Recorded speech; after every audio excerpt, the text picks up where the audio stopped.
This paper is very fussy with picking up any debris. Let me just, there we go, back to one. So, what I have here, I am working on a watercolor block. This is, see if I can flip it without mucking up my paper. This is Arches or Arche, however you prefer to pronounce it, but this is on a watercolor block. And this is the subject matter that I'm working on. I'm sorry about the different camera angles bouncing back and forth. And it's of my daughter. And so obviously this is going to be a watercolor, but I may incorporate some other mixed media, but this paper is insanely fussy. When I'm working on something like this where I have a whole lot of things, a lot of elements going on, I do like to see what I'm doing. So I did get this clear protector that I can work over, but I'm just sticking to it a lot, so I opted for the piece of paper. And it requires multiple types of erasers for working on this, so I can draw and make my corrections. I didn't do a transfer or anything like that because I did not want any indentation that a transfer would provide, so I'm working, laying out, and formatting directly on the paper. So I find that I need not only this type of a clicky eraser, but then also a kneaded eraser. And this one is a bit sticky. I might need a new one. But then also a very soft paintbrush to wisp away the crumblies and the eraser pieces and the graphite. But like I said, this is extremely temperamental for picking up any kind of darkness, so I have to work very, very carefully.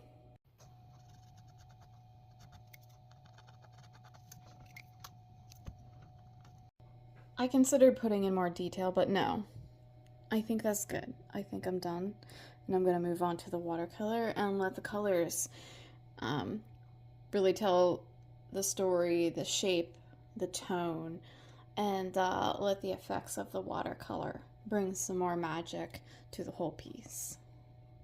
And I wish that the substrate or the medium that I was working on was a little bigger, so this is my watercolor block, and I love it. You've seen it before. You release the pages with a knife, but I love it because you can paint and paint and paint, and it won't warp or buckle necessarily, because it's being held down firmly, whereas a piece of watercolor paper you usually have to tape down and you're still like fighting with warpage. But so this is obviously my daughter, but I'm doing like I said, a little mini illustrative collection.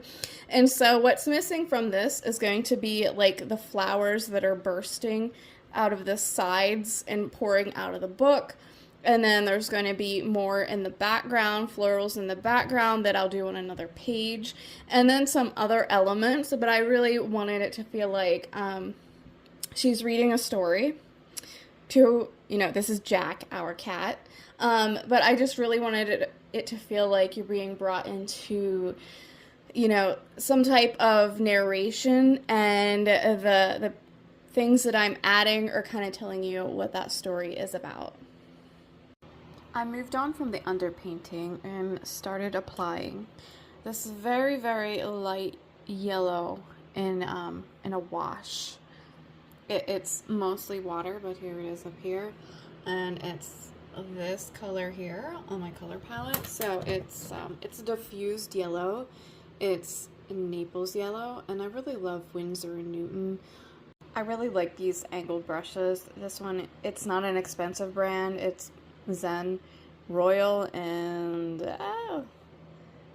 Langnickel. But let me just show you. So this next layer, like I said, it's very, very diluted layers of color. And we're just gonna come in. And I am not trying to rework the base layers or the layers of color that I have down already, so I'm trying to be very, very careful with my application as to not scrub, because I do not want to lift any of the paint that I have down that has already dried. It's kind of hard to hold the phone and try to record the painting process. So I'll do my best.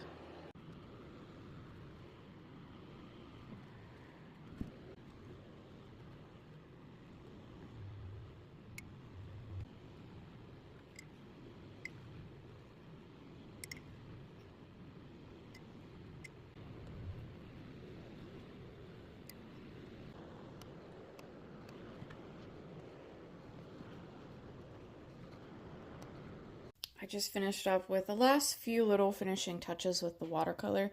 So this part of the process is basically over. And there's a few parts that are still wet, but once it's dry enough, I'm going to release this from the watercolor block. This artwork will be finished with colored pencil, but there's other elements that go with this illustrative series. So I'm going to release this from the watercolor block and work on those other pieces before I transfer all of my energy into using the colored pencil to finish this up. I'd like to finish all of the pieces kind of collectively together, so I'll get the watercolor for those other pieces out of the way, but heck, I still didn't even like illustrate them yet.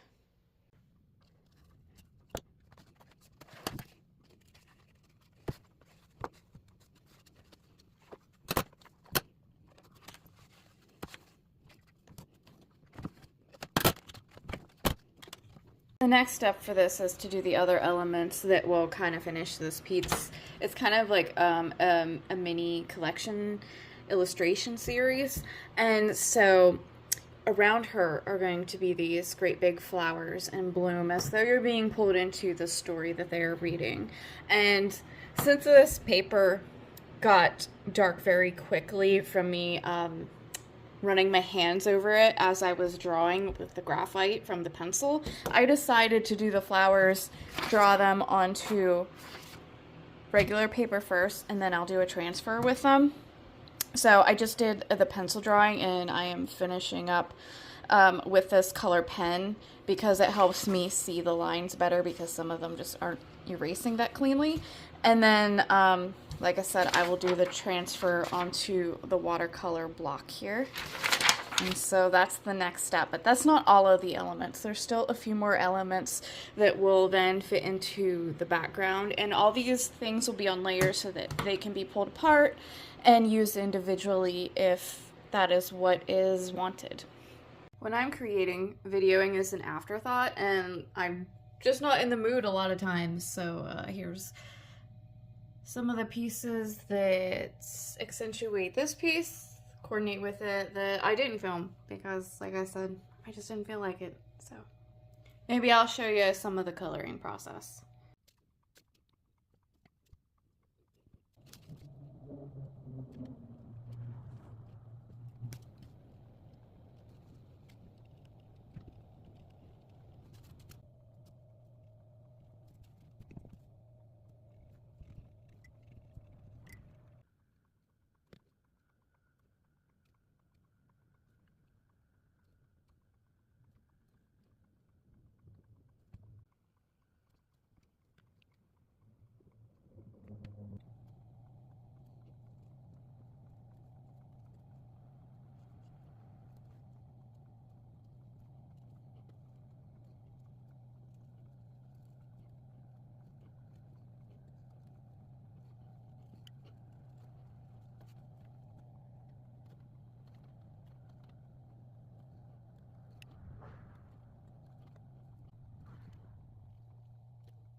That's a wrap on the watercolor, and I'm going to finish up the highlights and lowlights and contrast and any other details that I want to do with colored pencil, but I'm happy to be packing all this up and getting it out of the way because there is always a chance of flinging paint, like you can see right there, and with colored pencil, you don't have that same issue.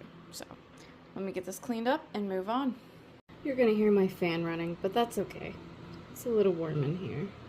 I'm not complaining. It's beautiful spring weather, but it's kind of that in-between time where like you're not quite ready for air conditioning, but at the same time on warm days it can get pretty stuffy, but I'm enjoying the windows being open because no doubt you just heard that. But this is the last leg of the journey for this artwork, and I'm just using colored pencil to put in the fine details, and I think I'm going to take an eraser over it and make it a little irregular because it's just a little too perfect, but you see what I'm doing here.